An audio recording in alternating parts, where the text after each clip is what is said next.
All right, so let's jump right into it. What is DDD?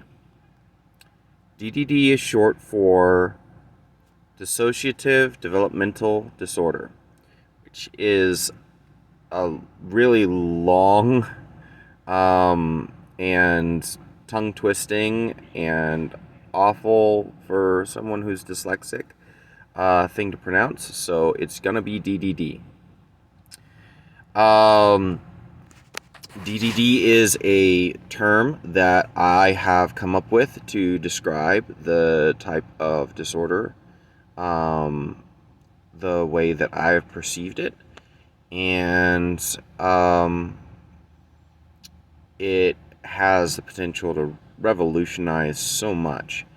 Um, so, but let's get into the description. Okay, so um, I kind of came across this because of my involvement with borderline personality disorder, and myself and trying to find alternative treatment because I really came face to face with my borderline personality disorder more than anything else I hadn't identified with in my life, and in an extremely overpowering and disruptive way during the whole COVID thing. So disruptive, in fact, that I would not have been able to make any other means of work. I had to find something that I could utilize, that I could rely on. I went down this particular path of exploring my disorder as though it were another personality. And that it was trying to be there for me instead of being against me, the way that I had perceived since I was very young. And from that starting point, I grew in a lot of different ways in my understanding and my application of that treatment. And one of the things that I identified pretty quickly was that I basically had a major psychological break just before the age of 4.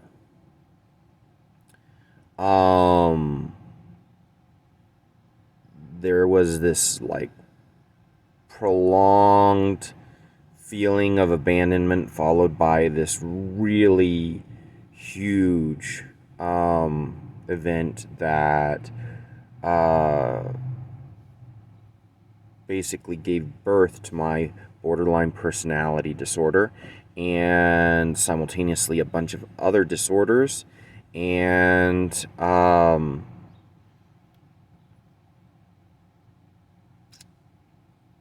it did so in a way that forced my borderline personality that was born from that, in an attempt to keep me safe, to develop and mature in place of my original personality, my true self. My true self basically stopped growing from about the age of 4. And no one picked up on it. And to some extent, even I struggled to pick up on the fact that it was going on, but I knew something was going on. A lot of people with borderline personality disorder start feeling like they've got some sort of a split personality thing going on. And I believe that that is actually the case. It's not DID, or dissociative identity disorder, also previously known as multiple personality disorder or split personality disorder, in that these identities are not particularly dissociative.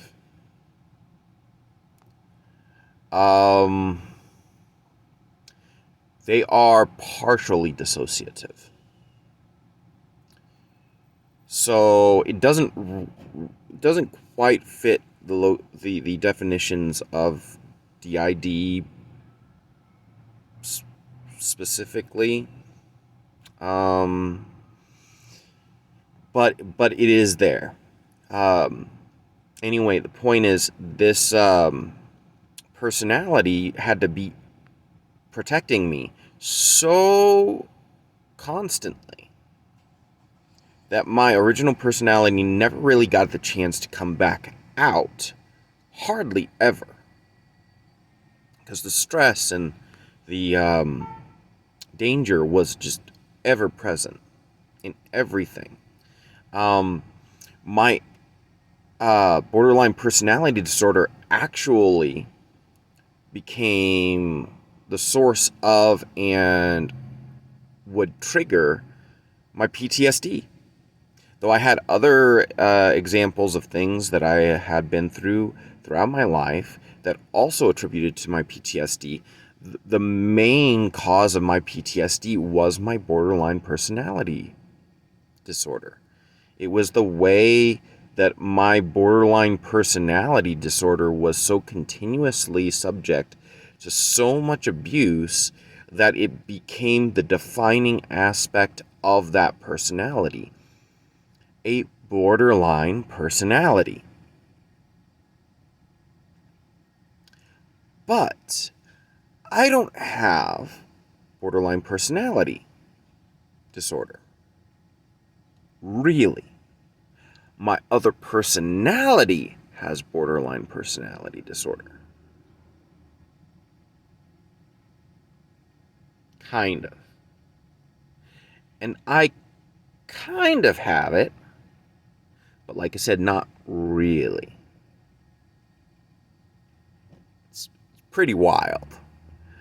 But that is the introduction to what DDD essentially is. Is when a dissociative event occurs and is encouraged or allowed to continue to such an extent that the dissociated self actually overshadows the original true self and matures in its place. And I believe that borderline personality disorder is a incredible example of this. I also believe there are probably several people with DID that will identify with this ideology. I believe that there are several people with PTSD and complex PTSD that will also identify with this. And there are people that don't even necessarily have a particular severely disruptive disorder, or some that may identify with something such as what's it called?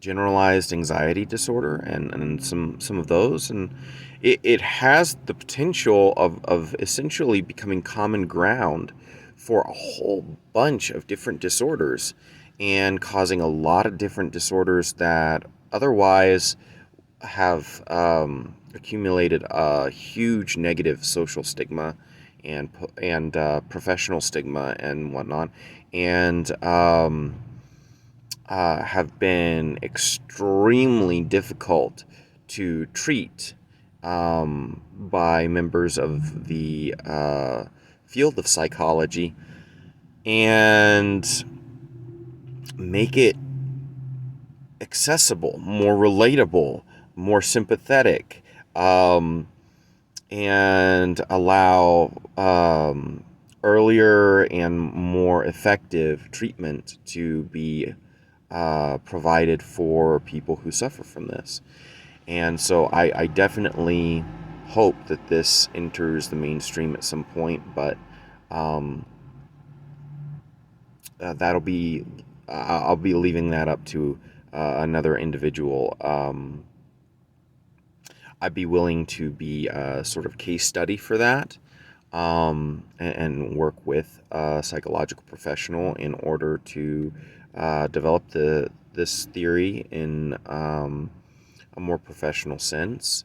But I have no interest in pursuing psychology as a field of study to the degree that I would have to in order to be able to create this new scope of practice myself, which historically is very common. The people who revolutionize the field oftentimes have very little to do with the field.